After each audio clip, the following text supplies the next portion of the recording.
Il faut comprendre que l'opération militaire qui a été menée au Gabon, notamment le 30 août dernier, est considérée par la population comme une œuvre de salubrité publique. C'est une opération de libération. D'ailleurs, nous parlons d'opération de libération, nous ne parlons pas de coup d'État. Parce que la situation du Gabon, pour les observateurs avisés, ils savaient très bien que le pays était au bord de l'implosion. Le pays va mal, il va très mal depuis plusieurs années. Vous savez que le Gabon a été dirigé par une seule et même famille pendant 56 ans, donc près de 60 ans, ce qui est énorme. Et que durant ces 60 années, le niveau de vie des populations gabonaises n'a jamais été en corrélation avec la richesse du pays. C'est-à-dire que nous avons un pays qui est immensément riche de par les matières premières qu'il possède. Mais malheureusement, aujourd'hui, on a 70% des Gabonais qui vivent dans la pauvreté, dont 35% dans l'extrême pauvreté. Justement, cette période de transition, elle est de 24 mois. Est-ce que vous pensez cela suffisant au vu de ce que vous venez de décrire? Et puis, est-ce que le général Brice Oligui Nguema sera candidat au terme des 24 mois? Pour l'instant, nous disons que la transition pourrait aller sur 24 mois. Ce n'est pas une affirmation. Pourquoi? Parce que qu'est-ce qui va décider de la durée de la transition? Le Premier ministre va avoir des consultations. Le président de la République a déjà commencé. Le général Oligui a reçu tout le monde, la classe politique, la société civile.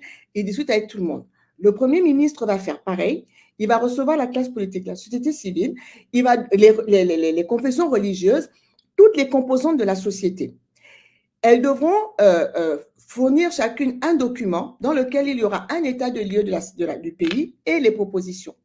À partir de là, il y aura un document de synthèse. Sur la base de ce document de synthèse, une concertation nationale aux allures de conférence nationale va être convoquée. Les Gabonais vont discuter. Ils vont échanger sur la situation réelle de leur pays. Ils vont discuter sur où est-ce qu'ils veulent aller. Et à ce moment-là, on s'asseyra pour voir combien de temps ça va nous prendre. Parce qu'il y en a qui veulent nous imposer une transition de 12 mois, d'autres disent 24 mois, d'autres disent 36 mois. Nous ne sommes pas pressés. L'histoire nous offre la possibilité, l'opportunité de remettre notre pays sur les bons rails. Et nous n'allons pas bâcler cette opportunité parce qu'il faut plaire à X ou à Y. C'est un problème gabono-gabonais. On va terminer par là, par cette note d'espoir pour le Gabon et pour les Gabonais.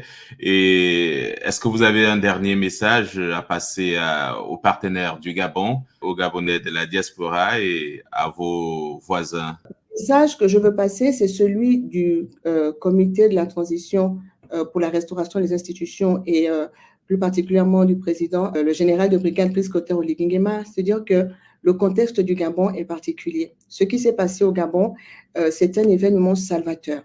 Et ce dont le Gabon a besoin aujourd'hui, c'est d'être accompagné par tous ses partenaires.